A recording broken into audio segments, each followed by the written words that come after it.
Okay guys, so here is what the car looks like after some real estate adjustment.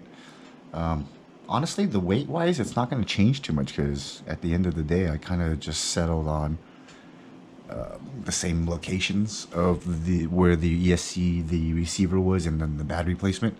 So that's just kind of how it went. So this is what it's going to, so number one, you're going to see there is a finger space gap right here.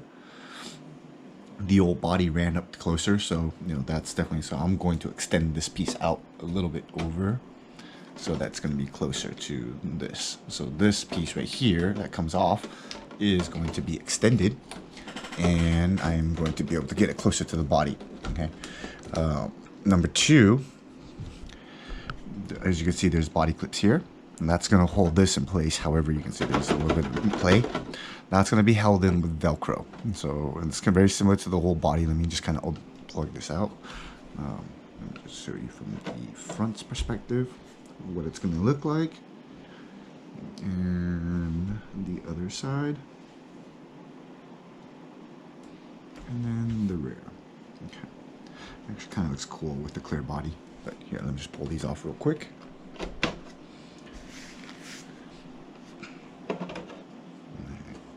So body holes on here, easy to make. Cut little grooves in here as well, so that the rail can kind of sit into that groove.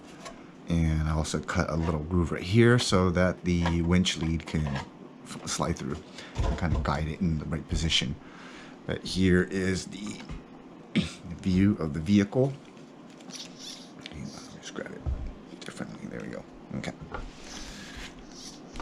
So the real estate's the same, but I have a little bit less real estate to play with. As you can see with the rock sliders for the Power Wagon, they go from the rear, they're a little bit wider, and then they taper in towards the nose, which is cool. It's more designed for competition, help you not get snagged up into rocks as much. So I had a little bit less real estate to play with. However, with that being said, it still had enough room for me to put the ESC right here, and it has a gap right here where the body literally just slides in. And my receiver has Velcro right here and a little bit of hot glue just to make sure it doesn't move. What I'm going to do is I'm going to put a strip of Velcro right here, and that's going to be rubbing up against the body.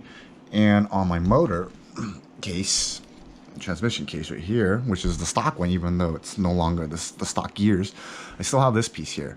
And this piece actually touches the back of that body, so I'm just going to add a strip of Velcro right here and to the body, so it's going to be held and it won't move in place. For the most part, that's pretty much what this vehicle looks like now. CG wise, it's exactly the same as the weight distribution hasn't moved yet. I was planning to move this over here and get the battery tray, but it's a little bit more weight than I would like on this car. I love the rock slider, the rock pirate parts. They're just a little bit heavy, so I have a substantial amount of weight on this car already. The only thing I lack is a little bit of front bottom end. So I am going to put brass into here so that I will have that lower front body, and that will put me at that, I think I'm at 55 or 57, 30, I can't remember what. It's not the full 60-40 ratio, but with the brass on there, it will push me to that 60-40 ratio. We got the Rock Pirates RC, the body post mounts right here. They're pretty cool. I like them. Everything from Rock Pirates RC is just really high quality machine products. So this car is a lot of Rock Pirates RC products now.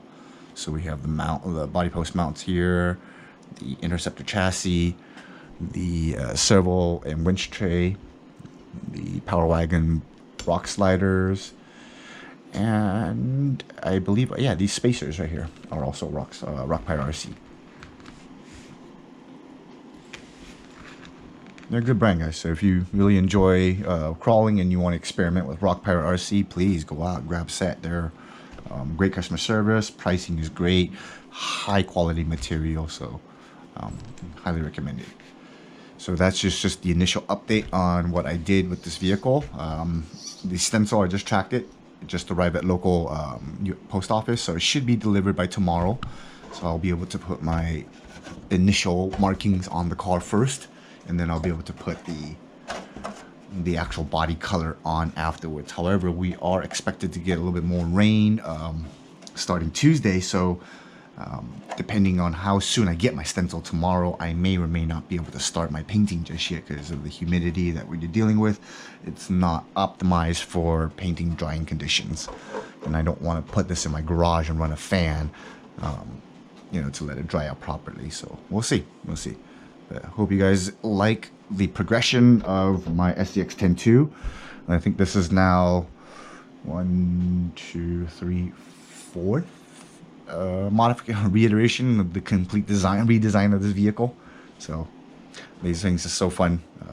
But again, I'm 100% ready for this vehicle to attend its very first crawler competition. I just want to see how I'll do. But you know, with the Power Wagon and the Comp Wagon bodies, everybody that's been, you know, running around for a little bit and knows the competition, seen these around, and you'll see there's no fender, how much clearance I lost. So that other body that I had before was wide, you know, it was a 7-inch wide body, and it goes all the way across and into some of this covering. You know, I have it right here.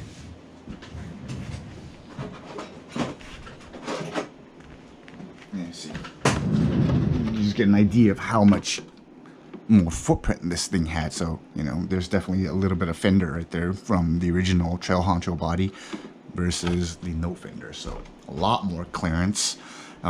The sliders are tapered in. They are not as wide as before. One thing though that is one of the major differences between the 7-inch slider or 8-inch slider versus the Power Wagon one, these are more designed for competition. So I lost a little carved out, you know, scallywag symbol here, and the reason for that is that, you know, since these were designed for competition, they don't want that little cutout right there to get snagged on rocks.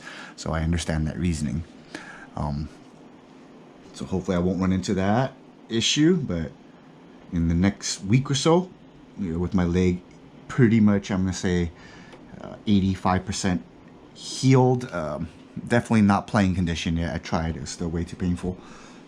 But at least I could do walking, standing on uneven surfaces without worrying about injuring that leg further. So I'll be out in the comp course soon, hopefully with a painted body and testing out these new modifications.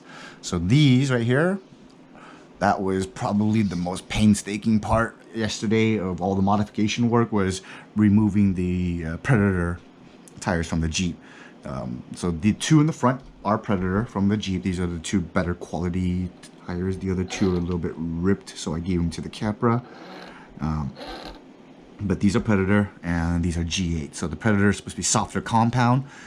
It's supposed to help you have a little bit more grip for your front when you're clearing things. So can't wait to test that out and see how that really works. But today's work, just to get this extended and possibly start masking up some of the areas on the inside where I'm going to do the first color of the body.